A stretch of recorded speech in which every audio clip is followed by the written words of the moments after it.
All right, so today we're going to have our last segment of this unit on slavery, and then we'll actually get into our debate, and we'll be testing tomorrow. There's a few things that you need, so we'll go over those first. So if you'll take a look at this picture here, you'll see that they have their slaves in shackles. They went and they took these people from their homes. Now, typically, they didn't go and just attack a whole village. What they would do is they would wait until a small group separated from the rest of the group, whether they were on a hunting party or washing clothes or whatever it was. And the way that they found these tribes was through you, the rest of the people in Africa. So they would come to this tribe and they would say, well, where's such and such a tribe? I would give them things and they would tell me where you were and where you were and where you were, and I would take you away. And they would actually help me get you and take you as slaves. But the problem with that is, what do you think happened once I ran out of you guys? I came right back here and I took you. So unfortunately, they turned their own people into slavery, and then they ended up being slaves themselves. So kind of a sad deal. But if you remember, I mean, tribes in Africa have warred each other. They've been enemies for years. So that's kind of why they did it. You'll notice that they have them in shackles on both neck, feet, wrists.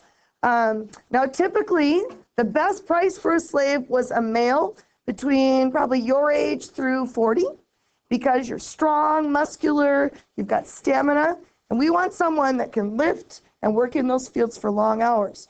So that's typically what you're looking for. Do I have anybody that has cattle out here? Anybody that's works on a farm or anything? Anybody know what is a good cow worth? How much money would I pay for a good adult cow? 600? I'd say it's a little bit more if it's a really good one, right? How much? I don't know about cows, but like for cows, a newborn calf is like 400 to 500 bucks now. Right, a newborn calf is 400 to 500 bucks. So a really good adult cow would be like 2,000, depending on, again, the value, the bloodline, whatever, right? Well, that is how much this guy right here would be worth if he were a slave. Because again, he's young, he's strong. So adult males were the number one thing that they wanted. Number two thing they wanted was women about your age. Once you're able to have children, you matter in the slave system, because I know that she can have babies and now I don't have to pay for those slaves. I can just breed them out of the people that I have. So women were only good if they could have children. They typically wouldn't buy an older lady, but if you became older as you stayed there, they would use you as a house servant and stuff like that. But women worked in the field as well, right? Young boys, they did want those because they could grow up to be strong, hard workers. Little girls, typically, they didn't mess with them. So you have to understand that they saw these people as almost like cattle. Sad but true. They even branded them like cattle with their own particular brand, so that if they escaped, they could get that slave back to their original place. So, all right, let's talk a little bit about what's happening here. First of all, one of your terms is mercantilism.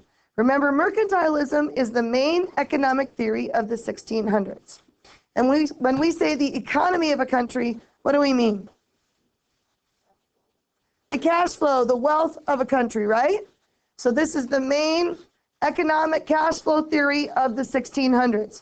And do you remember what made a country wealthy in this day? Two things: gold and silver. Yeah. Gold and silver is what made a country wealthy in this day.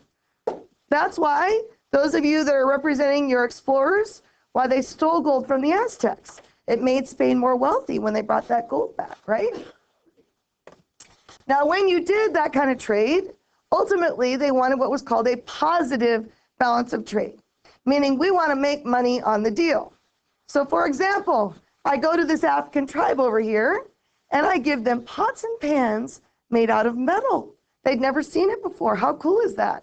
And then you give me a block of gold. Is that an equal trade? Yeah. You think that's okay? Yeah, not so equal, is it? It's good for me because I'm making money on the deal. I'm getting gold and you're getting pots and pans. But that's what they're trying to do. They're always trying to make money. Positive means making money on their trade. All right. Obviously, during this time period, 1700s, colonies are very important for two reasons. First of all, it's a good source of new raw materials. For example, what resources did we get from Hawaii that were important? Pineapple. Yeah, we didn't have pineapple very much in the United States. So that was a really unique thing. The other thing was sugarcane. We didn't have a lot of sugarcane fields in the US. So Hawaii was really important to us for those reasons. In Asia, we found spices and silks that we had never even heard of before. So new places gives us new materials. On the other hand, we also want a place to sell our goods. Hawaii is very grateful for the Midwest because we have cows. Otherwise, they wouldn't have hamburgers in Hawaii, right? It's not like they have a lot of cattle running around Hawaii. So our resources can be a benefit as well. And we're going to skip this for time's sake. The demand for slaves increased because of two major events. The first is the discovery of the Americas. And you'll notice it doesn't say America because we're not just talking about North America. We're talking about North, Central, and South America. In fact, you will find that Central and South America need more slaves than we do up north, which kind of surprised me until I studied it, you know. The second reason we needed slaves was because of the increasing sugarcane plantations. Man, imagine what our food would be like without sugar. It was pretty blah back then. Those of you that cooked Renaissance food, you know it was very different, right? They didn't have sugar all the time. So that was a big deal, and they needed workers for those plantations. Those plantations were primarily in Brazil and in the Caribbean. And they needed slaves to work them, so they came to us in the United States and said, we need labor, we need slaves. We said, sure, we'll provide you slaves. So first we sent the people that were around us to go and work. Now, what kind of people do you suppose we sent? What's that? You're close. Although think of what people do we see as beneath us that are around us here? Native Indians. Yep. We sent Indians first. But it wasn't enough. We used up all the Indians that we had, and then they needed more. And that's why we finally went looking in Africa, because we needed more slaves to fulfill that need. Good. Now I'm going to actually skip this slide, and we're going to go to the next slide because it's a picture of it, and I think it explains it better on the next slide. So we'll just kind of go right to the next page.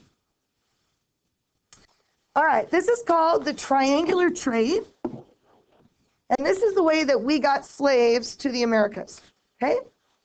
Well, the first thing, we needed slaves, and Europe already had slave traders in existence. So why reinvent the wheel? Let's use what's there. So we would hire slave traders over here, and on our way, like to pay them to go get the slaves, we would pay them these things. You're going to want to label this on your triangle. We paid them sugar, tobacco, and cotton. Sugar, tobacco, and cotton. Because those were the resources we had, right? We would pay them what we had, and then they would go off to get the slaves for us. So now the slave traders are going down to Africa, and they meet up with this tribe over here. And obviously they have to pay you something for you to turn in this other tribe over there, right? So they would pay them textiles, rum, and manufactured goods. Textiles, rum, and manufactured goods. Textiles is like clothing, blankets that have been done in a factory. Rum, you know what that is. Manufactured goods are like the pots and pans made out of metal that we talked about. And we would pay them, and then they would say, sure, we'll help you find this tribe, and they would help us find slaves. And then, of course, the last leg of this trade is bringing the slaves to America. Slaves to America. That's the final product.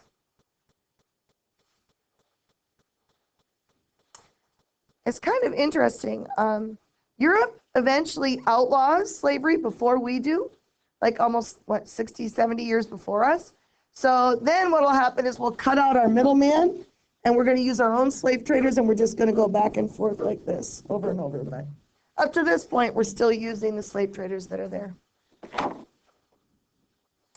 Now this map shows you the slave trade from 1650 to 1860, so about 200 years, and it's showing you how many slaves were sent where. And I don't want you to memorize all of this, but I want to point out a couple of things for your test, okay? First of all, notice where they're getting the slaves from in Africa. The West Coast, right? Angola, Congo, Sierra Leone. And in particular, this little corner right here is called the Slave Coast because that's where they went quite often. And then if you look at the red lines, it shows you the routes that they took to bring the slaves to the Americas. Everything from down to Rio de Janeiro here, up to Europe, even to the other side of South America. And if you look at those black boxes, it tells you how many slaves they brought to those places. You have a question? Yeah, I thought the study guide was like There are questions up on the board on the second day. Remember, over art, music, all that stuff? It's a 2-day test. Oh, it is? Okay, yep. So tomorrow we just have a... You're just doing the book portion tomorrow. That's all I want you to worry about at this point. We'll talk about the other part later, but I just wanted you to study that first. Yep. So if you look at those black boxes, it tells you how many slaves went to those particular areas. Which place had the most slaves? Brazil is number 1. Write it down. Number 1. Brazil had 5 million slaves.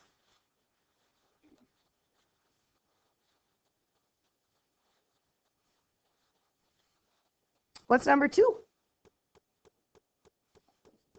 The West Indies, good, with 4.5 million.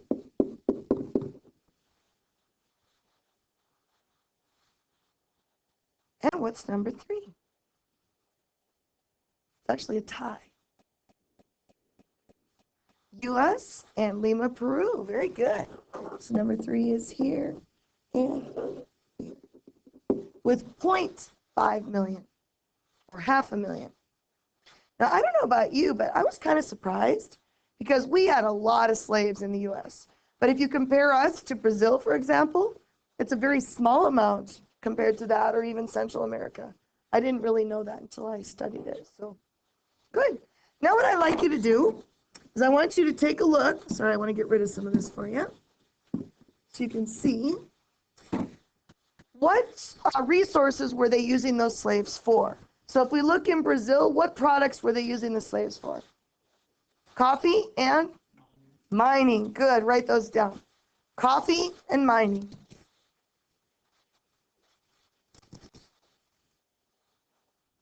How about the West Indies? Mining and sugarcane. Good. Mining and sugarcane.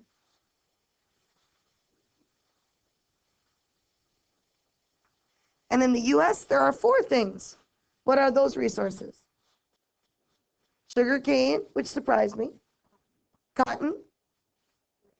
Rice. And tobacco. Good. You bet. Cotton, sugarcane, rice, which surprised me, and tobacco. So you'll see it's not just a cotton thing, is it? But we kind of get that idea when we study it when we're in other parts of history, so good. Now you know the treatment of slaves was horrendous, and on the ships, it was horrible. Slave captains expected to lose at least 1/4 of their slaves on the journey over. Now that journey is called the Middle Passage. So imagine they expected to lose 25% of their product of those slaves on the journey over. So this is going to sound really crazy.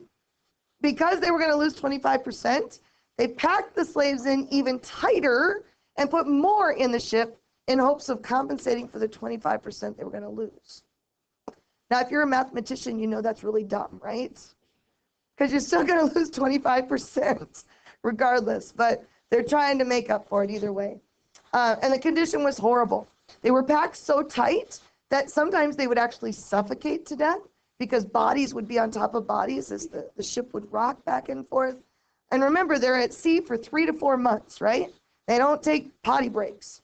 So you are lying in people's poop and pee and vomit and blood. I mean, imagine, wouldn't that be horrible? They said that you could smell a slave ship coming from at least like a day ahead if the wind was right. You could smell it. It was so bad. Yeah. So they lost a lot of guys on the journey, and we'll show you a little clip in just a moment having to do with that. They also had high death rates on the plantations. Now, they spent a lot of money on you, so it's not like they wanted to lose a $2,000 slave. But if you were trouble, it was kind of like an infection, right? If they start rebelling, it's going to affect the other people.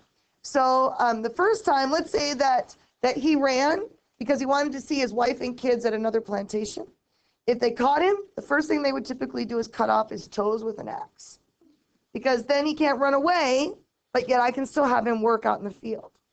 If it happens again, they typically would just kill you because they don't want you causing problems, you're too much trouble, and nothing would be done because they're not considered an American citizen, which shows you how very little they thought of those people, which is horrible. So a lot of death. So we're going to show you just a clip from a movie called Amistad, and it shows you what it was like on a slave ship. Now, I'm going to warn you, it's a pretty graphic scene, but I think it's important for us to really understand how they were treated. If you have a hard time with that stuff, go ahead and put your heads down. That's all right. It's only a few minutes anyways. Have you? Good movie, isn't it? Yes, very good movie. We'll actually talk about it afterwards too. Okay? So let's just watch it for a couple minutes here. So let's talk a little bit about what we saw. And imagine it from the perspective of that young lady there. Okay? So they're getting chained and pulled together. They're in the ship. And remember that they don't speak the language of those slave traders. So they have no idea what's going on or where they're going. All they know is that they are in the midst of hell. I mean, wouldn't that be the closest thing you could describe to hell? And that what they're probably headed for is even worse. And even the slaves themselves speak different languages. So it's not like they can figure things out, you know? So she watches as her daughter suffocates to death down below. They saved the baby, but then you notice, what did she do with her baby? Jumped overboard, didn't she? And I think, like you said, you know, if you have no idea what's coming, but it's horrible, at least you would die on your own terms, maybe? I don't know. The ladies they had up above board here, they raped the women because it was 3-4 months at sea. The guys get a little lonely. And then they dumped the bodies overboard, like you saw in there. The whipping that you saw there, they would take 1 or 2 strong guys, and then they would take all the other strong guys, and they would make them watch as they whipped him. Now, those guys didn't do anything wrong, nothing at all. They picked a different person every time because it was about showing power, that I have control over you, and you can't do anything about it. This is what's going to happen. I'm your master. Well, you saw they shot this guy dead as they were getting on the boat, right? Just because he wasn't doing what they told him to. So it's really about power. Now, the coolest thing about this story, this is actually based on a real story in American history. The movie's called Amistad. And in this case, the slaves did act out. They mutinied. The main guy, I don't think you saw this part in the movie clip, but he had a little, was it a saber tooth, I think? Yeah, he took a saber tooth and he broke the chain. And then he beats everybody else and he took over the ship and killed the captain. Yep. They mutinied and took over the captain and took over the ship. But the problem is they've never been on a ship before. So they tried to get home and they ended up rolling up on shore in America. So now people are saying, well, they're my slaves, they're my slaves. Some people said they should have their freedom. So they put them in prison and they assigned them a defender, a public defender, played by Matthew McConaughey. And the first half of the movie, he's trying to find out what happened because they don't speak the same language. And he finally finds out, and that's the scene that you saw there, shows him what happened. And then the rest of the movie, he's fighting for their freedom. And you'll have to see the movie to find out what happens. But a brilliant movie. It's one of my, probably the one that's checked out more than any other out of my library. The worst part about the ship, and when I watched it, Yeah. when they had too many slaves on this ship and they didn't have any space and losing resources, they would tilt the ships over, tie rocks in people's ankles, and drop the slaves to the water. Yeah. Yeah. Actually, you're talking about something I'm going to talk about next, actually. I told you that Europe outlawed slavery before we did, right? So what they would do is they would send out police ships, I guess for a better word, to catch these slave traders. So if I'm a slave trader and I see that ship coming, they didn't want to get caught. Because if you got caught, you got fined for every slave. Now remember, an adult male was $2,000. They would fine you like $5,000 per slave. So it means I'm not going to make any money. So here's what they would do. Remember, you have shackles on all your ankles, right? So I would take this one and I would attach a big old lead ball to his ankles and attach you to him and you to her and so on. So you're all in line. And they would throw him over the side and she would go over scratching and screaming and the next one until you were all at the bottom of the seat. That's the way they got rid of their evidence. And then they go back and they get another shipload and they go again. Crazy. But that's how little they really saw of these people, you know. Really sad, but true. Now there was a guy named John Newton. And this guy was a slave trader, just like all the evil stuff you saw. He was a slave trader. And while he's on his trip, he gets caught in a storm. And he gets on his knees and he says, God, if you will forgive me, I will change my life. I will change my ways. He survives. So he gets through. He becomes basically a servant for monks. He goes and he cleans and he cooks for them. But he believes he is damned to hell for the things he's done. And let's be honest, he is as evil as they come, right? You saw the things they did. So, for example, do you know what sackcloth is? You know, like the bags they put potatoes in that are rough, right? He would wear sackcloth on purpose so that as it rubbed against his skin, he would be reminded of all the evil things he had done every minute of every day. And when he would clean, let's say he's sweeping, he would say, God, please forgive me. Please forgive me, all day long. Because he just didn't believe that God could forgive someone as evil. And then he heard about this guy named Martin Luther. And Martin Luther said that no sin was greater than another, and that God could forgive even somebody like him. And so he's influenced by our guy Martin Luther that we just studied. And he writes a song called Amazing Grace. How many of you have heard the song Amazing Grace before? Yeah, pretty common song. But maybe you didn't know that it was written by a slave trader. So I'm going to play just a little short clip of it. And I want you to really listen to the words because I think you'll find it means something different now that you know the background.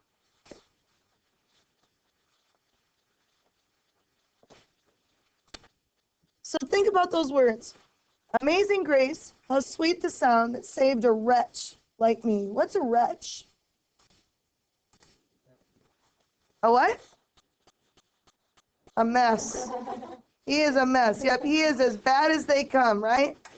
But he basically said that I was found. And what's really cool, the guy that sang that, by the way, was Chris Tomlin. He understood the background behind John Newton because he added that chorus that says, my God, my Savior has ransomed me. My chains are gone. Because he understands that he was a slave trader. So he's using that as an analogy. The slave, the chains. What does ransom mean? You make them pay money, right? So he's basically saying that God paid for my sins, basically. Or Jesus in this case. So kind of a cool story. See, now you can show off your knowledge, show your family all your history. It'll be great. Okay, one basic thing to learn from this slide. What do you think it is? Yes, and when did it go up? 1700s. The peak of our slave population happened in the 1700s. You can see it jump by 5 million between 16 and 1700. So that's my point. Good. This is actually the picture of the stowage of slaves on a ship. You'll see that they used every inch of that ship. They even chained people to the floor down here and here. They used children in tighter areas because they were smaller, so they could pack them tighter in those areas. They also had shelves, sometimes 2 or 3 shelves, depending on how big and wide it was. In this case, they separated them, women, boys, and men. Some ships, they mixed them. It just kind of depended on the ship that you were on. Yeah.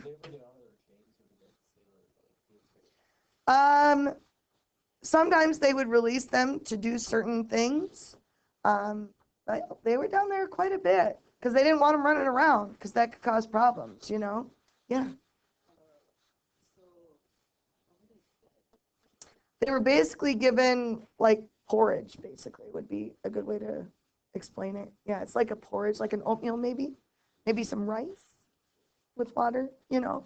It was very simple, enough to just survive. Yeah. They would like take the scraps of like what they would eat and like kind of melted onto it, and then they just kind of throw it on them. Yeah, and they just scrapped and took what they could to survive. Because if you didn't eat, I'm sure it had bugs and all kinds of stuff in it.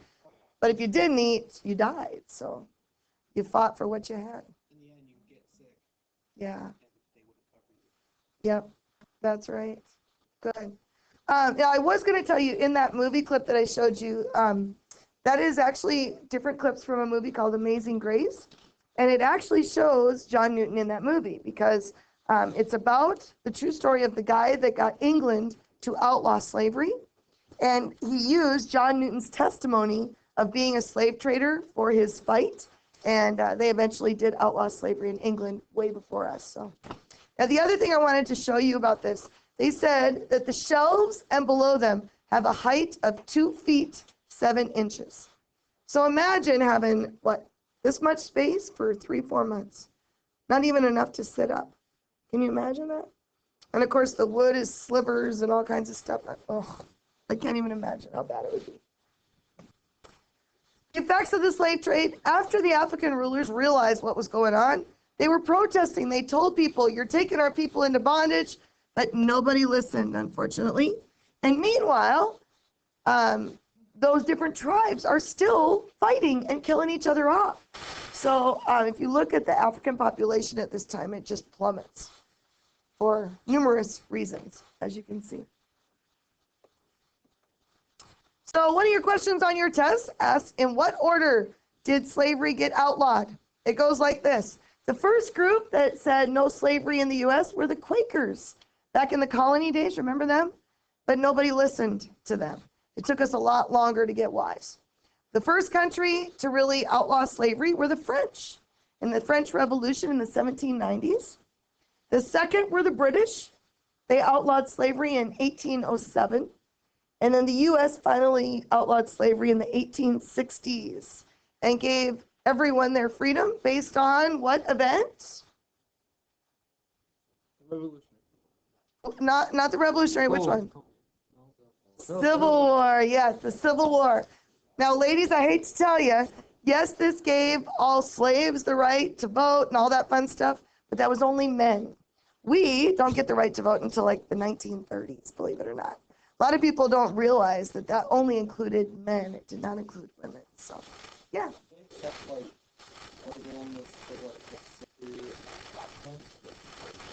Even after they passed this stuff?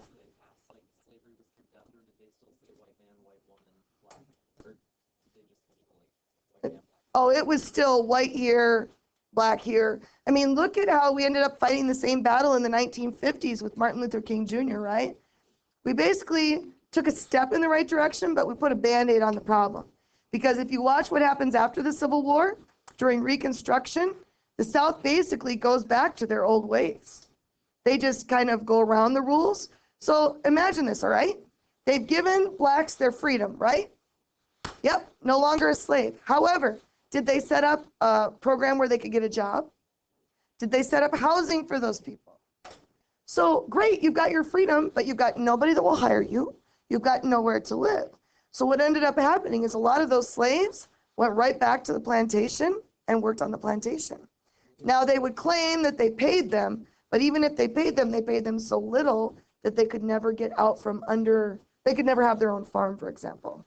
So that's why we end up fighting the same battle in the 1950s. You kind of just put a Band-Aid on the problem. Question? Okay. All right, I think that was the last one for us. Yeah. All righty.